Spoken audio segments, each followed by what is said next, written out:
right, great. Good morning, everybody. I'm Andy Dwyer from the Colorado School of Public Health at the University of Colorado Cancer Center, and working with the Patient Navigator Training Collaborative, and also in conjunction with our statewide Alliance for Community Health Worker Navigators and Promotores de Salud.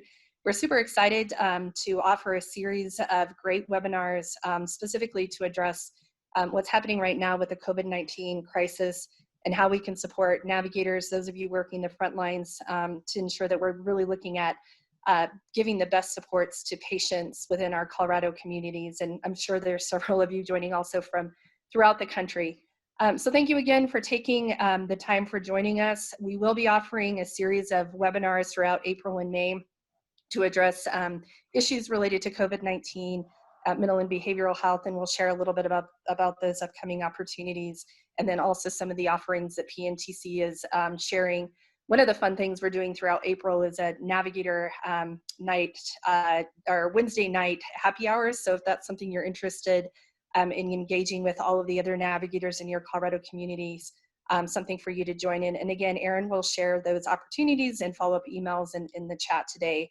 So we're going to go ahead and launch into our discussion around ethics and stigma in the time of COVID-19. And we're really excited that Dr. Daniel Goldberg has joined us from our School of Public Health as an associate professor. Daniel's going to share a little bit about his background, talk a little bit about some of the opportunities to engage with the center and part of the work that we're doing at university around ethics and some of the blossoming programs and again, opportunities for you all to connect. But we're really going to dig into really what's happening around ethics and stigma. I know that we've already received a couple of questions from folks about race, thinking about things such as elder and ageism, but also really just thinking about people who have been diagnosed with COVID-19 and how friends and family members interface with them. It's actually becoming quite a complex situation. So we're really excited to have Daniel joining us. Again, I'm going to punt to him to share a little bit about who he is, and really excited to join into the discussion. For questions and answers, for Q&A actually type approach, we are going to wait till the end. If you can use the chat feature, and I think Erin might have said that before, but toggle down to the bottom of your screen and you'll notice a chat, and that's where you can add all of the questions that you'd like to address towards the end of the webinar with Dr. Goldberg, who likes to be called Daniel. So Daniel, I'm going to pass it over to you, and thanks a million for joining us today. Thank you so much, Andy and Erin. Thanks, I really appreciate it. So thanks everyone for joining us. So I'm Daniel Goldberg. So I am a core faculty in the Center for Bioethics and Humanities. I have faculty appointments in the School of Medicine, in Family Med, and in Epidemiology in the School of Public Health. So I have very unusual background and training. I am a public health lawyer, and I am a public health ethicist. So I'm a bioethicist, but I focus almost exclusively on public and population health.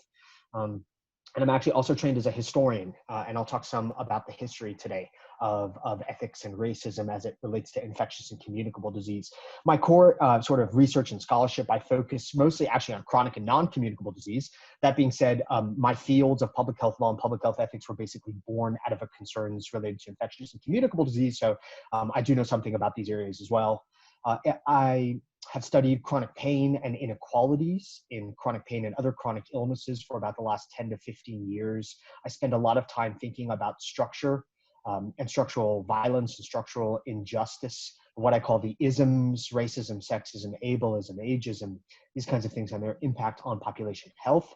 And so stigma in particular has probably become the central area of my sort of scholarship and teaching, I'd say, over the last 3 to 5 years. Stigma, again, that mostly attaches to chronic illnesses, addiction stigma, mental behavioral health stigma, weight stigma, pain stigma. But I do have expertise also in disease stigma and communicable disease stigma as well. And that's what I'll be talking about today. So this is usually what I sort of try to do. I try to teach on learning objectives. I'm fortunate to be asked to do a lot of teaching about stigma. I think it's an area, especially when we start to think about pre-coronavirus, a lot of us were really working and thinking deeply about the drug overdose crisis. And so there's a lot of interest in stigma. And I think that that's great. So I do a lot of teaching about it. And usually I say that even if you don't get anything out of this presentation other than the first learning objective, that's actually a win. You'll see there are some important things that happen when we're able to define stigma, right? And that's why I sort of start with that one. Okay, so first of all, why does it matter? So this is really important. Stigma is an independent social determinant of health. And this is sort of this is basically consensus among social epidemiologists and people who work on stigma. People who are subjected to persistent stigma, they get sicker and they die quicker. And that's true even when we control for every conceivable confounder. This is really important. When you look at most of the literature on stigma, what it mostly says is that stigma is problematic because it's a barrier to accessing healthcare, right? So if persons who live with certain kinds of diseases feel that they're going to be stigmatized, they won't seek out healthcare. We know that that's true, and we know that's a problem. But I can't stress this enough, that is not enough. If we're only thinking about stigma as a problem because it impedes access to care, we are missing the forest for the trees. Stigma is an upstream social determinant of health. Like all social determinants of health, it goes way beyond access to care, although access to care, of course, is a social determinant. But if we're only limiting our concerns to the ways in which stigma is impacting healthcare, as opposed to actually impacting people's health status independent of healthcare, we're limiting things, right? Even people who are able to access healthcare to the extent they're stigmatized, they're going to be affected by that. So stigma is a social determinant of health beyond healthcare. I'm an ethicist, so I'd say that even if stigma wasn't corrosive to health, it's pernicious. It violates our mandates of social justice, especially as to the most materially deprived groups and the least well off. And I'll talk more about what that means in a minute. So getting to our criteria for stigma, right? There's a long tradition of stigma studies in social sciences and humanities. So this is the famous book that sort of kicked off stigma studies in the West. It's by a man named Irving Goffman. This was published in 1963. And what I'd really encourage everybody to do is take a quick look at the subtitle, Notes on the Management of a Spoiled Identity. That idea of spoiled identity becomes important. We'll hopefully have some opportunity to talk about it a little bit later. Stigma is, of course, related to prejudice or bias, but it isn't simply prejudice or bias. There's actually more to it than that. We can be bigoted and prejudiced even without stigma, and I'll say why. But the basic idea is this. If you want to know what's a shorthand definition of stigma, it's difference plus deviance. That's it, difference plus deviance, okay? So what does that mean? So this comes from Bruce Link and Joe Phelan's influential model of stigma. They have about 5 or 6 components as their sort of conceptual model for stigma. I think it can be sort of distilled down into 2 criteria like this without doing too much violence for it, right? So the first prong, or the first phase, is what's called the difference prong in our concept of stigma. An in-group marks and out-group is different on the basis of a shared or an identifiable demographic characteristic. In-group marks and out-group is different on the basis of an identifiable demographic characteristic. So in a live setting, when I'm face-to-face with people, I'll ask for ideas on what some of those characteristics might be. It could be things like skin color. It could be things like visible gender presentation. It could be things like visible age presentation, right? It could be all sorts of things, right? It could be, again, visible markers of race and ethnicity. Obviously, that's a very powerful one in the US and in most places around the world. Sometimes for those of you who are Nathaniel Hawthorne fans, I think of the flaming A of the Scarlet Letter. We don't actually know it's an A. Hawthorne doesn't tell us, but most people think it's an A, okay? So that's the difference prong. That's actually not enough to have stigma in and of itself. The difference, the branding, the marking phase. You also have to have deviance, where the in-group assigns a normative, evaluative judgments, right? A negative judgment. The outgroup is somehow marked as inferior or less than or deviant on the basis of that identifiable demographic characteristic. If you have these 2 things together, the social processes of difference plus deviance, that's stigma. That's basically what it is. So there's some interesting things, though, that we get from just understanding this very sort of basic conceptual models of stigma. The first is that you'll notice that it seems like it's at least in theory possible to draw a line between difference plus deviance, to get difference without deviance, right? And what I mean by that is if we could somehow, what I call, arrest the stigma train, right? So that we had in-groups marking out-groups as different on the basis of identifiable demographic characteristics, but we didn't move on to judge those out-groups as deviant on the basis of those demographic characteristics, we wouldn't have stigma, right? So one of the questions I will often ask when we're talking about stigma is, how good are we at that, do you think? How likely are we, right? And most people get this one pretty quickly. They understand the answer is we're not good at all. And in fact, speaking as a historian, especially when we're talking about infectious and communicable disease, it's just a matter of time, right? Once an in-group marks an out-group as different on the basis of an identifiable demographic characteristic, in this case being maybe a disease status, right?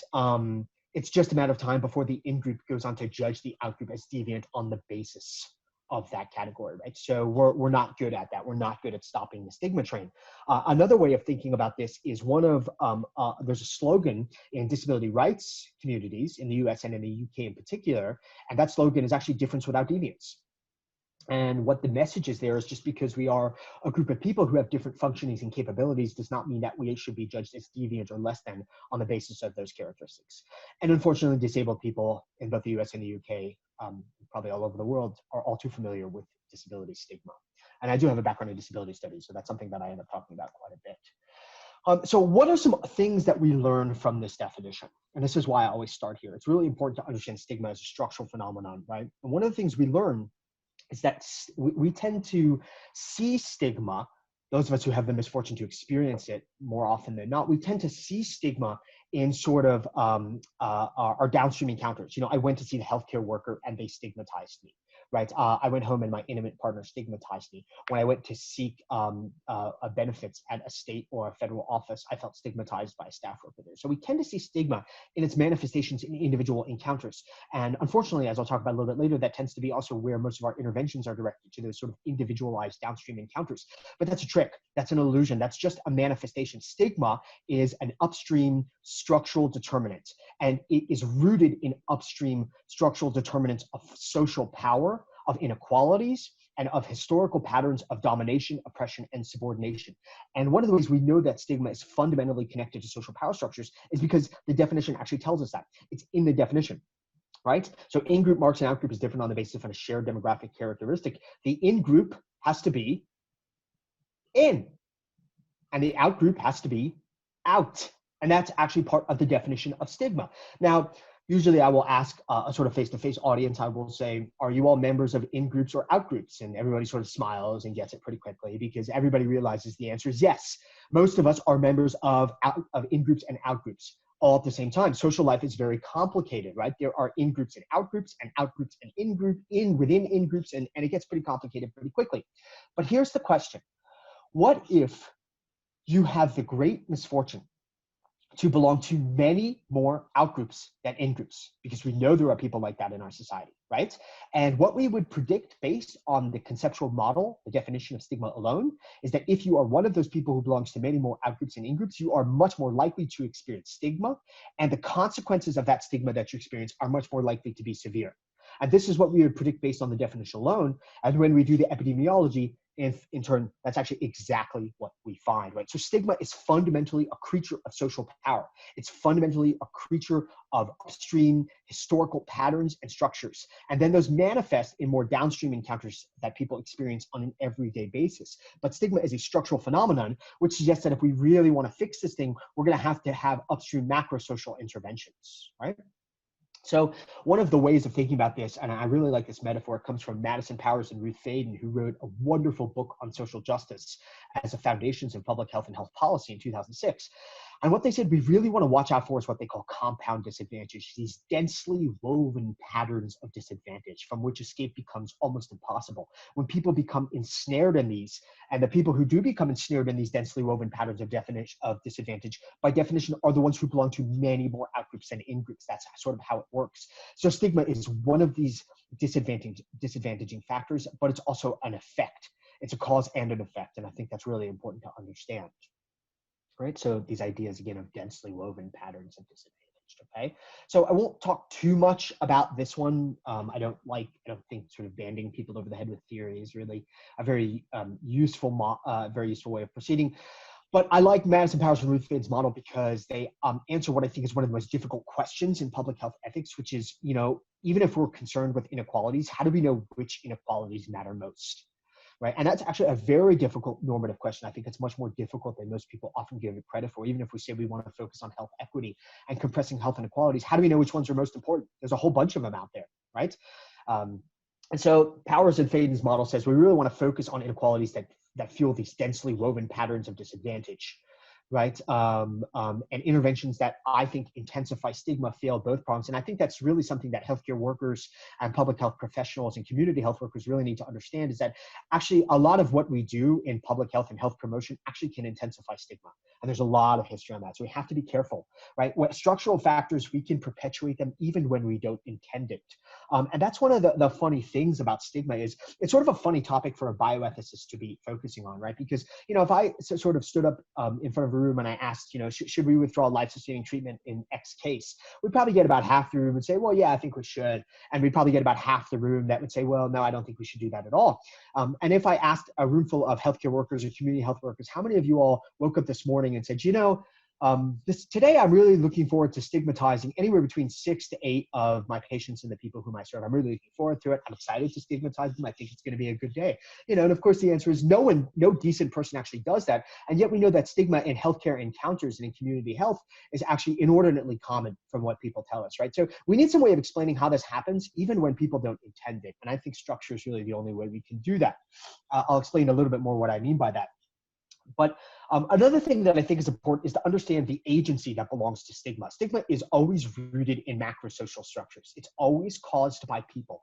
So I think as a colloquialism, you'll often hear people say things like, HIV and AIDS stigmatizes people, or coronavirus or COVID-19 stigmatizes people. And while I understand the language, and I don't sort of criticize it as a colloquialism, it's actually wrong. Stigma is a social process. It's always us. It's always people who stigmatize other people. Right? And I think that that's really something that's important to understand. It's not a disease process doesn't stigmatize anyone. It's we who stigmatize other people. Okay? So moving on to explain a little bit about this phenomenon of individual person-centered stigma versus structural stigma. As we've sort of covered, stigma is often individual because it's person-centered. But that's artificial because stigma is structural. And there's a couple ways that I will try to explain this, right? So the first idea is the idea of something called a social script. I think stigma is scripted. Now, what does a script mean? The idea of a script is actually borrowed from behavioral science. And the idea is it's a form of, routinized, habituated behavior that we all sort of participate in as functioning members of society, oftentimes without even thinking really deeply about it. So, to give you guys an obvious example, right? Back in the day when people used to actually dine out, maybe we'll get back to that one day. When you finish the meal in the West, one of the scripts that most of us tend to follow is we ask for the check. Now, that's not always true. It's not destiny. It's not like you can't stay and stick around for a little while, right?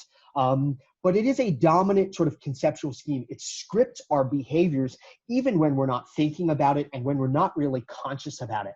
And I think stigma is structured in the same way. Okay. Another metaphor. So the script is one metaphor, and sort of keeping with this performance allegory, which by the way is not unintentional. Irving Goffman, the godfather of stigma studies, who I talked about earlier, he was actually a performance scholar. He was a scholar of performance studies. So that's not an accident that we sort of talk about these metaphors. The other metaphor for thinking about how stigma can structure our behavior, even when we're not intending it, is I often think about stagecraft. Right. So if, and I think I always smile when I give this because I think about musicals a lot. And the funny thing is that my partner and my daughter actually love musicals and I detest them. But I do go along sometimes just to be part of the family. And I think that's one of the interesting things about musicals, dramas, plays. What happens is if you'll ask any stagecraft professional, they'll tell you that the background or the set has an enormous influence on how the audience constructs meaning. So how you interpret what's going on, mood, tone, characters, the stagecraft and the set and the background has an enormous influence. But a funny thing happens as you start to watch the drama, the play, the musical. You actually stop seeing the background. You stop seeing the set because you're so focused on the drama, on the spectacle, on the narrative, on the dialogue. But here's the question. Does the background and the set cease to have an influence on how you construct meaning of the drama just because you stop seeing it? And the answer is, of course not. Of course not. It continues to exert that influence even when you don't see it anymore. So the idea here is that disease stigma, and the word that sometimes people will use is hegemonic. It's everywhere. It's all encompassing. And it's accepted as natural and sensible without reflection. It's often invisible to us. We don't see it. It's baked into our social structures and our institutions, regardless of what we intend, regardless of what we're thinking about. So I think for an example of this, this is one of my favorite examples. This team asked Australian healthcare providers in 2013 how stigmatized they thought type 2 diabetes was as a condition. How much do we stigmatize people who live with type 2 diabetes? And the healthcare provider said it's actually one of the least stigmatized conditions. And then they asked the patients. Right? So we don't see stigma because it's hegemonic, because it's the background, because it scripts our behaviors, even when we don't intend that. And I'll give some more examples about that a little bit later when I talk about interventions that you can use to address some of the structural sort of factors of stigma. So one of the things that I think is worth talking about for a minute, because we have some time, a little bit of time today, and I think that people usually find this interesting and worth thinking about, is what I call the stigma enigma. And what I mean by this is, look, humans are profoundly social animals, right? We're among the most pro-social creatures on the planet. And in fact, we know that social isolation is actually a major a risk factor for morbidity and mortality, especially in some vulnerable groups like elderly populations. Social isolation actually kills people. There's just no question about that from the epidemiology. So, we need community. And for the record, I'm an introvert, right? So I understand the idea to want to be, a little bit more alone. But, on a social level, we're profoundly social animals. We need acceptance. We need community. And yet stigma is one of the most profoundly alienating and antisocial things. It's also common.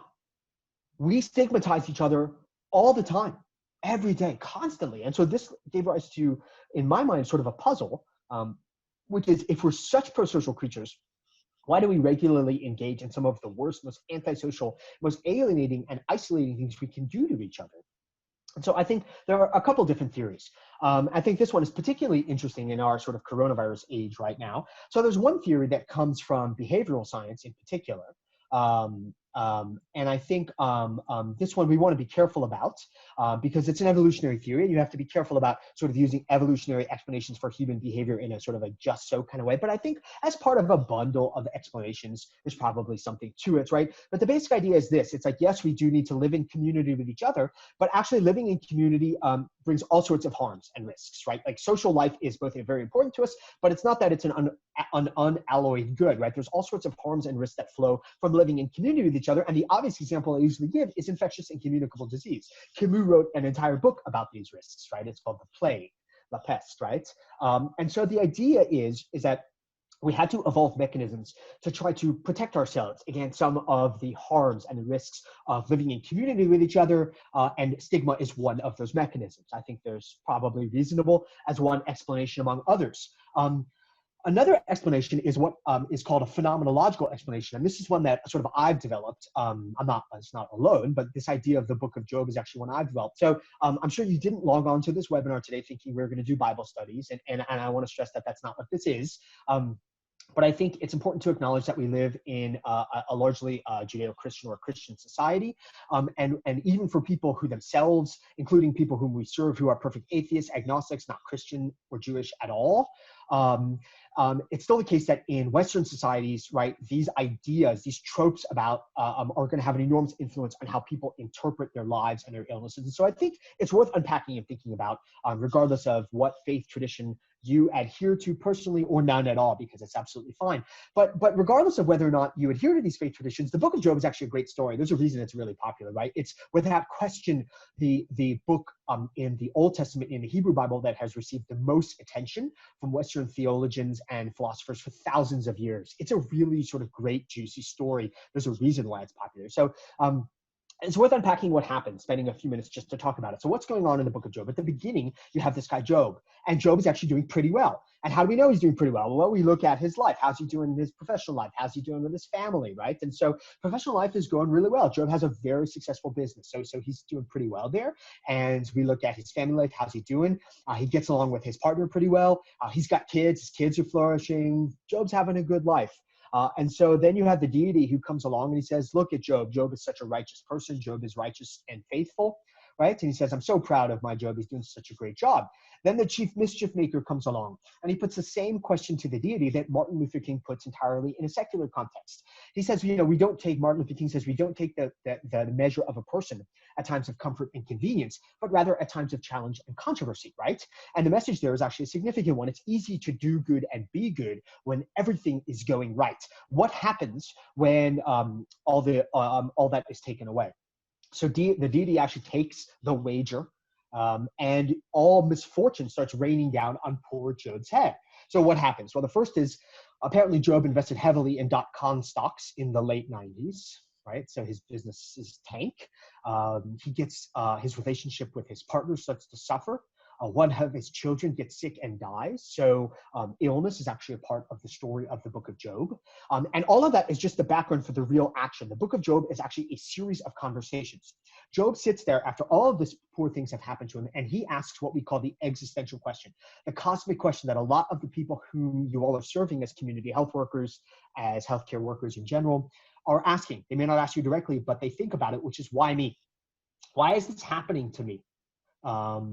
And so Job's friends come along, and Job's friends want to help him. There's no hint in the book of Job that there's anything disingenuous about Job's friends. They're his friends, they care about him, they want to help him. So Job says, why do I suffer? Job's friends answer the question, well, you suffer because you must have sinned. You must have done something to deserve that suffering, right? I spent 6 years living in Eastern North Carolina, and the way the jargon, the vernacular for this, we would have said, Job done did something.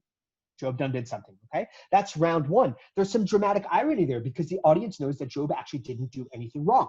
So that's round one. Round two, Job asks a question. It's the cosmic question, the same question, right? Why do I suffer? Job's friends come around, they help him. The answer they give him, well, you suffer because you must have done did something. There's round three. What question do you think Job asks? It's the exact same one, okay? Job's friends come around and they say, well, you suffer because you must have done did something. Okay, and at that point, Job never actually gets an answer to his question. The presence of the divine reveals itself, and Job is happy because divine presence has been revealed. And just FYI, there's actually a lot of theologians, including Maimonides, who, for example, said that's not a good answer. That's not a good answer. Divine presence is great, but he's asking a really important question, and it merits an answer. Why do innocent people suffer? Why do children and dogs and cats get sick and die and things like that? Okay. This is the question of theodicy for believers, for faith adherents. How can an omnipotent, benevolent deity cause the innocent to suffer? But note that even if you're a perfect atheist, the question still matters. It's called the problem of evil. Why do innocent people suffer? So what does this have to do with stigma? When I teach about stigma, in every time I've ever done this, I've asked this question to every audience, which is, when I tell you that someone has lung cancer, what do you want to know? And almost everybody shouts out the answer to the question is people want to know whether or not they smoked. And then I say, why do you want to know if they smoked? And then there's a bit of a recoil from everybody as they start to consider, why do I want to know if they smoked, right? And I think what's interesting is those of healthcare workers who work in oncology, they can get away from this question a little bit because, depending on the etiology of lung cancer, it might change how they treat them. But for those of us who are not oncology healthcare workers, we don't have that get out of moral jail free card, right? And I think the idea, and this is what's going on in the book of Job, and this is why it's so important to stigma, is we link sin and suffering because it's a way of making meaning in the problem of illness, right? When I hear that someone has lung cancer, I think, geez, I don't want lung cancer. Why does that person have lung cancer? Well, they have lung cancer because they must have smoked. They must have done something, right? If I don't do that thing, if I don't smoke, then I won't get lung cancer, right?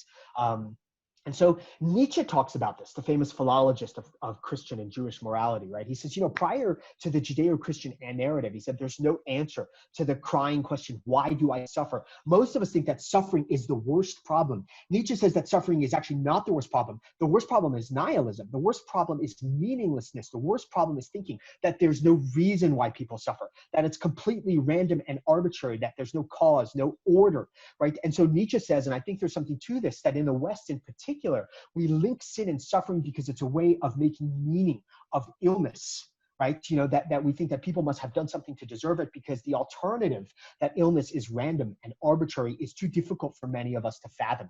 Okay, so whether or not there's anything to this idea of the book in Job, speaking historically, that we link sin and suffering because it's a useful narrative in constructing meaning in a problem of evil is 100% apparent. There's no question as a historical matter that that's how we've behaved. And there's no better example of this than the history of infectious disease in particular, which is why I think this is so significant to thinking about coronavirus stigma. So that picture there that you see on your screen, that's a very, very famous image for historians of medicine and public health. It's called At the Gates. It was published in Harper's, which is one of the most widely read periodicals in the US in the late 19th century.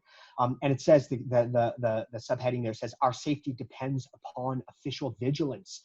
The angel figure there is the angel of cleanliness, and you can't see the figures quite there in the foreground, but they're labeled cholera, smallpox, and yellow fever. And just FYI, at this time in 1885, it would have been completely understood that those figures are immigrants.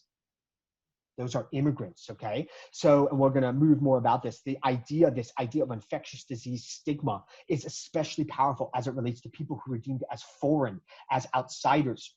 And one of the best examples we can turn to is the example of the outbreak of two outbreaks of bubonic plague in San Francisco's Chinatown, first in 1900, and then it's actually in 1907, that heading is a little bit off in terms of the date. So it's actually, we're talking about this a little bit, right? So preceding the outbreak of plague in San Francisco Chinatown, and there's very good literature on this if you're interested. There's a wonderful book published in 2012 by Gunther Griese. But Joanna Trauner has an excellent article on this as well. And in 1978, she documented 6 different racist arguments that were used against primarily the Chinese immigrant community with roots in the 1850s. 1860s and 1870s, right? So first was the economic argument that concerned that Chinese immigrants were going to take jobs away from white Americans. Second was the so-called cultural argument that Chinese culture and East Asian cultures are somehow less civilized and more animalistic and more primitive than white American, European, Eurocentric cultures, okay? The assimilationist concerns and arguments, the idea that the Chinese immigrant community, that Chinese immigrants and East Asian immigrants would be reluctant to assimilate into white American societies.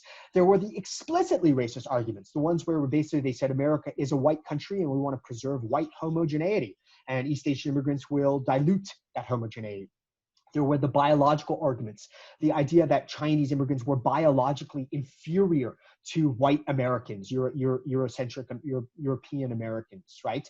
The idea that they would be more susceptible to disease. And then, of course, there were the medical arguments that Chinese communities lived in sort of filth and squalor and therefore would be more likely to spread disease. So all of these racist arguments were circulating in the decades that led up to the outbreak of plague.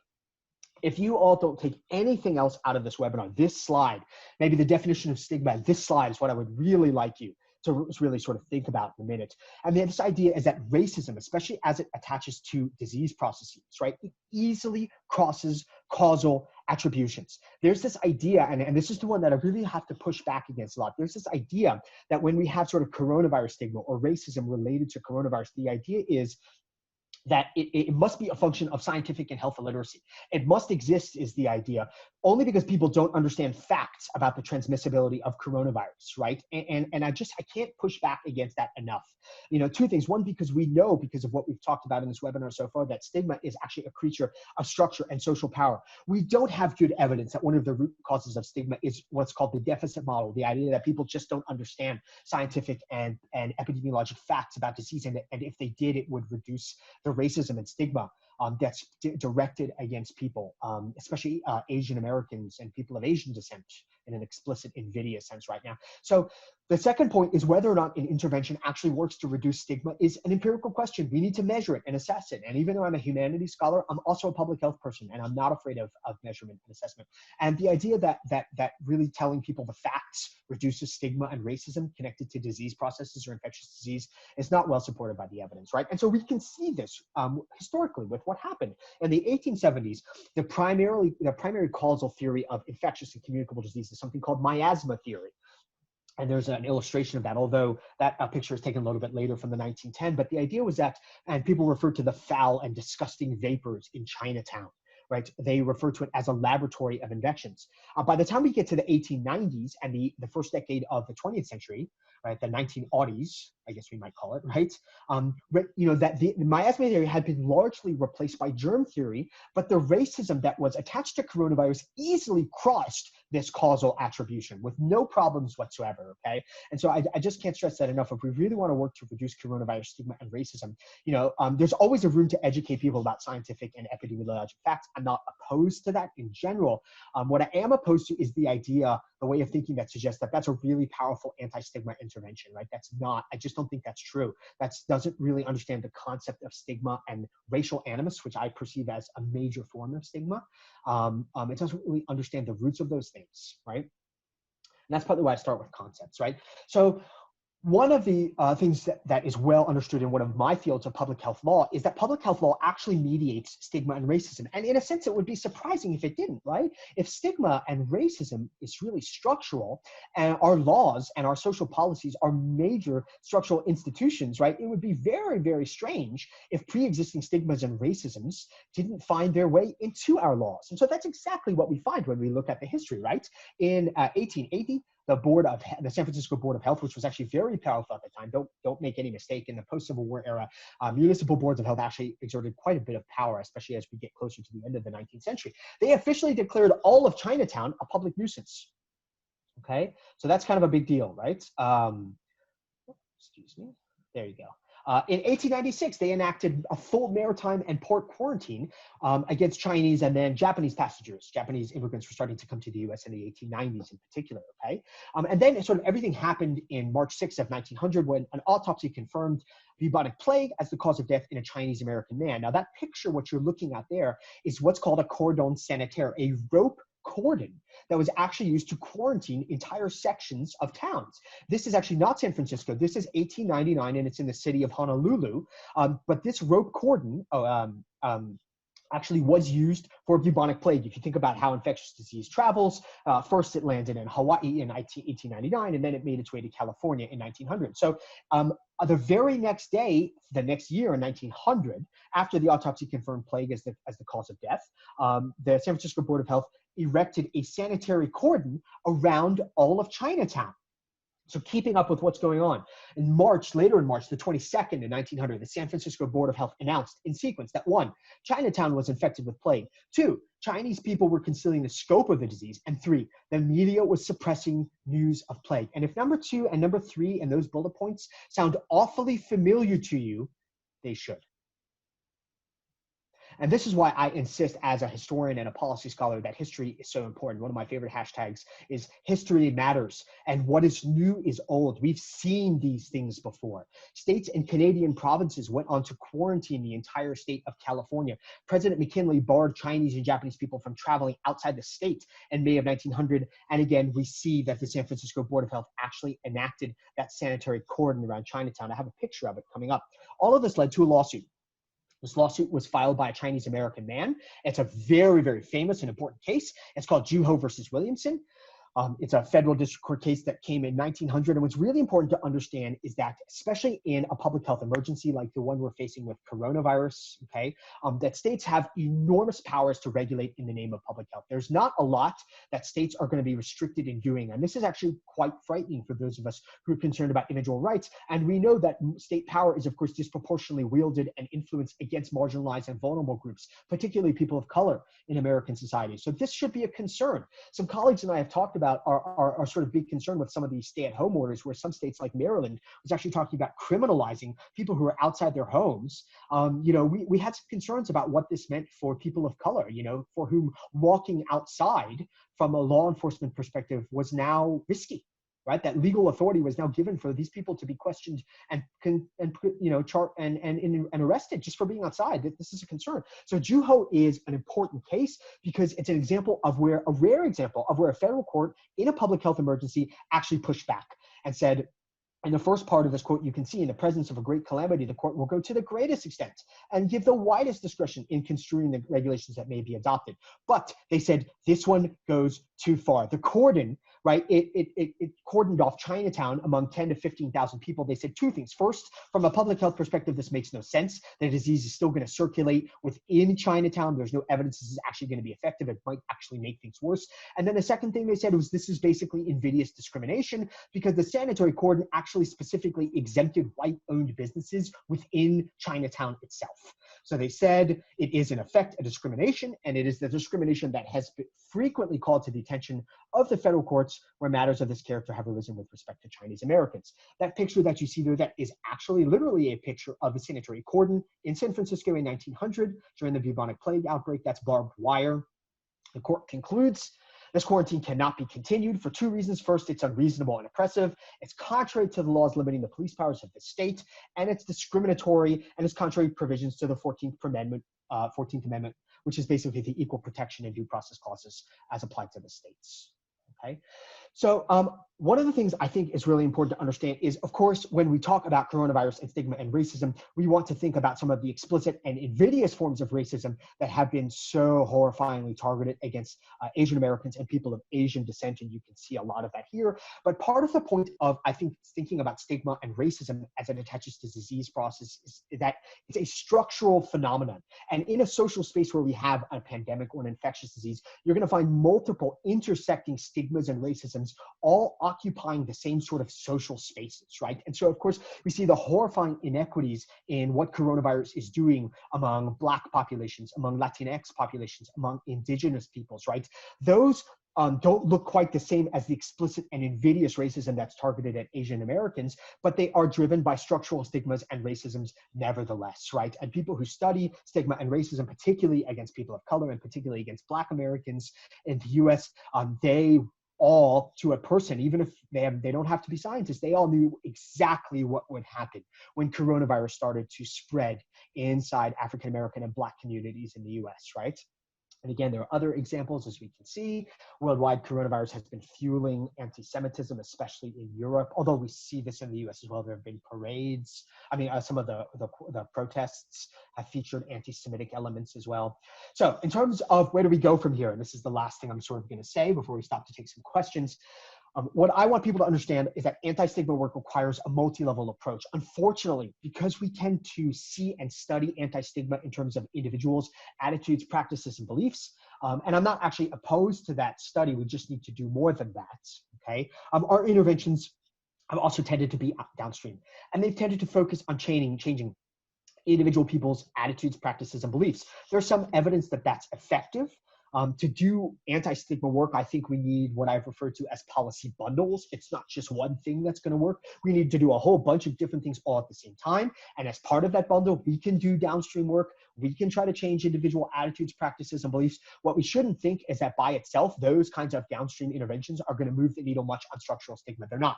So we need to work at micro, meso, and macro levels. Okay, and one of the things I usually say is that even though micro level work is not going to move the needle on structural stigma, empowered individuals, healthcare workers, especially more privileged healthcare workers like physicians, right? They possess agency to resist these social groups, even in their everyday encounters with stigmatized groups. Okay, we've talked about being aware of the deficit model. So micro-level interventions, what can you do? You can speak up. We can implement anti-stigma training and programming. Speaking up is not safe for everybody. As a white guy with a lot of privileges, I have more ability to speak up where I see stigma, and I try to use that privilege. It's not as safe for everyone, and I think that's important to understand. Listening to activists and others describing their lived experiences, paying attention to the social structures that sustain stigma, watching out for implicit bias and language. And this is the last slide, I promise. A lot of my work is directed toward what I call meso-level interventions, right? Looking at changing policies on the local level. A lot of people, when we talk about policy change, their eyes sort of glaze over because they think only about changing things like federal laws or constitutions. And although I think we should try to advocate for changes on those levels, that's more of a long-term sort of intervention in its event horizon, its time horizons. But we can affect local policy changes in our organizations, in our system units much quicker. And I think that's one of the things we can really do. And I give some examples about that, okay? So I'm gonna stop there and hopefully we'll have some time for Q&A. Thanks everyone for attending. And I look forward to interacting with as many of you as possible after the webinar. All right, so Daniel, thank you a million. I think this is really fascinating to look at the historical perspective and thinking how it relates now and what we can do about it. And I think those are some of the questions that are really coming through. I think many of the folks that are joining us today work in settings where they are probably seeing this sort of stigma and bias coming through and really wondering what is their place. So I think circling back to that idea, let's say that someone's working in the front line and starts to see something around racism relates to the COVID virus or looking at certain stigma within a clinic system. And let's say that you're not necessarily a CEO or the CMO of the practice and the like. And you talked a little bit of that dynamic of, not everyone can do something and you have to really think about your place. But I guess like real time, right? When you're watching this, speak up, really consider what are some of the strategies, I think, in the moment that people can utilize when you might not actually be the key decision maker within the team? What would you suggest? Right, so Andy, that's a great question, right? So I think about what's the difference between the micro and the meso level strategies you might be able to pursue as a team member, right? Especially one that isn't running the team, isn't as much of they're a little bit lower, say, in the structure or the team hierarchy. So, there are some micro level things that can be done. Again, speaking up where it's safe to do so. And there are a lot of tools that people use. And these are actually excellent parts of the trainings that I was talking about earlier, where they provide sort of tools for being able to speak up in difficult situations, right? And there are tools for doing those kinds of things. There are also opportunities after the event has occurred, maybe if it doesn't feel safe to speak up at that exact moment, right? There are also tools where a lot of stigma is freighted and conveyed by language. And there are lots of good tools. A lot of people think as watching language with stigma and racism is just sort of like policing and tone policing, but it's not. It's an anti-stigma intervention, right? It perpetuates scripts of stigma when we use certain kinds of terms, right? And so there are lots of tools that we can use. There are charts and graphs and things that people have made, which you can put up in a clinic or an organization, just reminding people, trying to get us off of our sort of habituated, routinized behaviors of referring to people or groups in certain ways, right? And language changes, right? Sometimes it's deemed inoffensive to certain people in certain times, in certain contexts, and the same language is deeply offensive if used by other people in certain places, in certain contexts. So understanding those can be important, and there are some good examples of those kind of things. And then I'd say on the meso level, again, I think, team members can advocate for policy change in their local systems and units, right? It doesn't have to be like, let's go change state law, although that's fine if that's what people want to do as well, but that can be hard to do. I think, but groups and team members can sort of converge and form, coalitions to really sort of urge policy changes, even in sort of a staff setting, if that's what it is. Hey, maybe we should adopt this as a staff policy. And those kinds of things can have a real impact in structuring team dynamics and team behavior. Okay, great. And I know there was a question that I alluded to that came through in the email, and I'll have Aaron help cull also all of our chats and emails so we can at least get a couple more questions. And you mentioned this like innate, and like there's something about that a person that basically innately caused them to be sick, right? That they've done something that really kind of has this bad will that they end up with the affliction at hand. So I think there's a couple of questions that came through about that on some level, people who have contracted COVID, that it's sort of seen as the kind of leprosy of today, like, oh my gosh, it's that subset of people, you're in and you're out. So I guess to that point that you were mentioning around, like, you can share the data, you can share that sort of sense of, that the data, the science behind it and what it means. I guess there's still a vulnerability and there's something going on for patients who are in that spot. I guess what kind of recommendations would you give of maybe someone who is in that spot who has to share with folks and communicate how they're feeling or how they feel like they've been stigmatized on some level? This is a tricky question, right? Because I think there is evidence, right, that we know that shame flourishes in the dark. Right? Stigma encourages people to pass wherever they can and to hide the identifiable demographic characteristic that marks them as different and that serves as the basis of deviance, right? And so the answer is, who would hide those things if they could? And the answer is every rational person, because no one wants to experience stigma, okay? But of course, that's a problem. We know that, right? Because that actually reiterates the trigger itself. It actually makes it more powerful. So, I think one of the difficult things is, as individuals, if you are looking to resist being stigmatized, sort of putting yourself out there is actually can be powerful, and it can be a way of sort of reclaiming and sort of embracing one's own identity. And there is evidence that suggests that can be powerful. However, and this is a big sort of qualification, okay? I would never universally legislate that for everybody. It is not safe for everybody, especially if they belong to many outgroups, right? To just go up there and declare, hey, this is me. I've got coronavirus. I don't feel ashamed about it at all. And if you do, that sounds like a you problem, not a me problem, right? There are consequences for doing that. And so that's partly why I think for those of us who belong to many more in-groups like I do, it's more incumbent on me to do those things, right? To be able to step out there and use the social status and the privileges that I have to be able to provide some shield and shelter for others who may be less able to do that. So that is one way to do that, and where it is possible for people to give voice and to embrace their disease status, or whatever it is that's marking them out as different. There is power in that. There is social power in that. And I sort of, and it's also a form of agency, which is really powerful for marginalized groups as well, to be able to exercise that agency. But there's also peril in that, you know, and so it's not, it can be dangerous, and people need to decide for themselves when it's safe to do that and when it isn't. Mm-hmm. I think that's right on. I mean, I think sometimes we all want to think that it's a spot where everyone has an equal voice and influence and power, but it really isn't there yet. I mean, and we have to be careful. And I think that's a word to the wise, but it doesn't mean that we can't make change, as you've noted on the meso and level and in other sort of opportunities. I want to address a couple things in the chat and then go to Erin for some additional questions. Today's recording will be saved on the PNTC website. Daniel, we'll have your slides with you. Are you open to us saving those slides as well within PNTC? Okay, great. Thanks to all of our friends who are joining from other states, getting some shout outs there. Really love that. And then Erin, what are some additional questions that have come through that I might not have seen already? I think we've gotten to the majority of them, so let's just give people a moment. Maybe they haven't found in the bottom of their screen, there's the Q&A button. You can use that to type in your questions. And yeah, we still have a couple more minutes. So Great, so because I have a few more. So this has been incredibly informative. Really love the questions and thoughts coming through. So Daniel, I think one of the things we'll ask is, you have shared some ideas about trainings and different types of maybe strategies and approaches. Maybe we'll try to put out a one-pager or some links to those opportunities, because I think you've talked about some strategies to address this work, and I think people are really thinking about how to enact those. I do want to do another plug for the work you're doing at the university.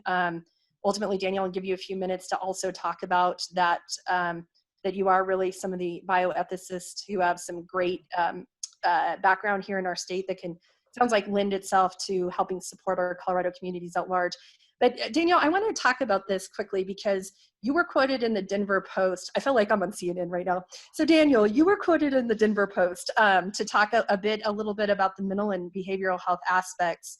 And then I think as some of this connects to mental and behavioral health as we move forward, which is timely, because just a shameless plug, we will be starting a mental health and behavioral health webinar series in May through PNTC, and we'll be talking about the resources, state of the state, integration of navigation, community health work.